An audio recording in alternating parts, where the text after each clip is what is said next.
نحمده ونصلي على رسوله الكريم أما بعد فأعوذ بالله من الشيطان الرجيم بسم الله الرحمن الرحيم رب اشرح لي صدري ويسر لي أمري واحلل عقدة من لساني يفقهوا قولي۔ السلام علیکم ورحمۃ اللہ وبرکاتہ۔ تو آئیے اللہ سبحانہ وتعالیٰ سے بات چیت کا سلسلہ سٹارٹ کرتے ہیں۔ سورہ انعام کی آیت 95 to 99 میں اللہ سبحانہ وتعالیٰ کی نعمتیں بیان کی جا رہی ہیں۔ بے شک اللہ ہی دانے اور گٹلی کو پھاڑنے والا ہے، وہ جاندار چیزوں کو بے جان چیزوں سے نکال لاتا ہے، اور وہی بے جان چیزوں کو جاندار چیزوں سے نکالنے والا ہے۔ لوگو، وہ ہے اللہ، پھر کوئی تمہیں بہکا کر کس اونتی طرف لیے جا رہا ہے؟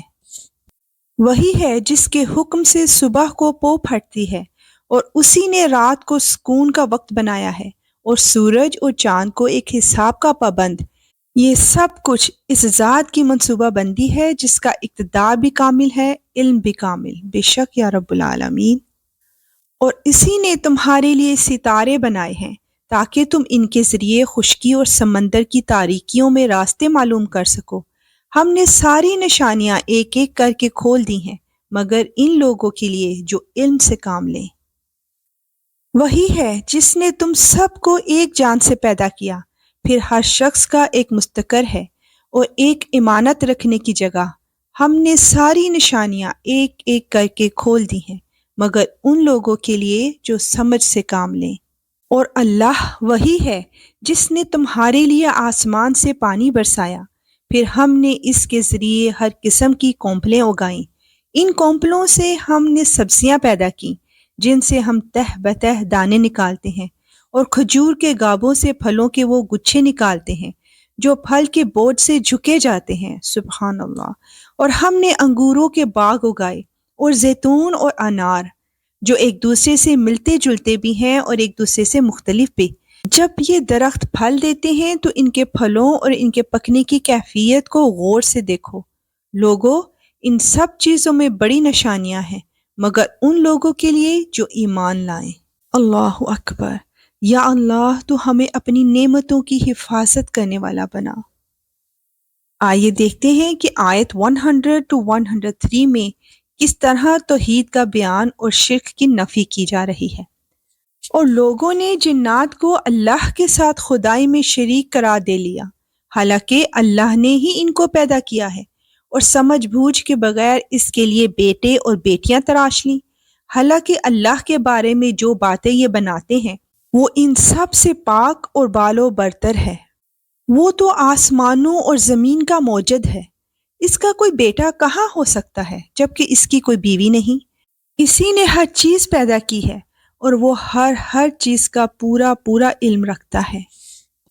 لوگو، وہ ہے اللہ جو تمہارا پالنے والا ہے، اس کے سوا کوئی معبود نہیں، وہ ہر چیز کا خالق ہے، لہٰذا اس کی عبادت کرو، وہ ہر چیز کی نگرانی کرنے والا ہے۔ نگاہیں اس کو نہیں پا سکتی اور وہ تمام نگاہوں کو پا لیتا ہے۔ اس کی ذات اتنی ہی لطیف ہے اور وہ اتنا ہی باخبر ہے۔ یا رب العالمین، ہم گواہی دیتے ہیں کہ تو وحدہ لا شریک ہے، تیرے سوا کوئی عبادت کے لائق نہیں، اور محمد صلی اللہ علیہ وآلہ وسلم تیرے بندے اور رسول ہیں۔ الحمدللہ۔ آیت 104 to 105 میں ہم دیکھیں گے کہ اللہ سبحانہ وتعالیٰ نے حق کو کس طرح واضح کر دیا ہے۔ اے پیغمبر، ان لوگوں سے کہو کہ تمہارے پاس تمہارے پروردگار کی طرف سے بصیرت کے سامان پہنچ چکے ہیں۔ اب جو شخص آنکھیں کھول کر دیکھے گا وہ اپنا ہی بھلا کرے گا، اور جو شخص اندھا بن جائے گا وہ اپنا ہی نقصان کرے گا، اور مجھے تمہاری حفاظت کی ذمہ داری نہیں سونپی گئی ہے۔ اسی طرح ہم آیتیں مختلف طریقوں سے بار بار واضح کرتے ہیں تاکہ تم انہیں لوگوں تک پہنچا دو، اور بالآخر یہ لوگ تو یوں کہیں کہ تم نے کسی سے سیکھا ہے۔ اور جو لوگ علم سے کام لیتے ہیں ان کے لیے ہم حق کو آشکار کر دیں۔ اللہ، تو ہمیں حق کو حق دکھا اور اس پر چلنے کی توفیق عطا فرما، اور باطل کو باطل دکھا اور اس سے بچنے کی توفیق عطا فرما۔ انشاءاللہ ملیں گے نیکسٹ آیات کے ساتھ. اب اجازت. وآخر دعوانا ان الحمد للہ رب العالمین. سبحانک اللہم وبحمدک اشہد ان لا الہ الا انت استغفرک واتوب الیک. السلام علیکم ورحمۃ اللہ وبرکاتہ.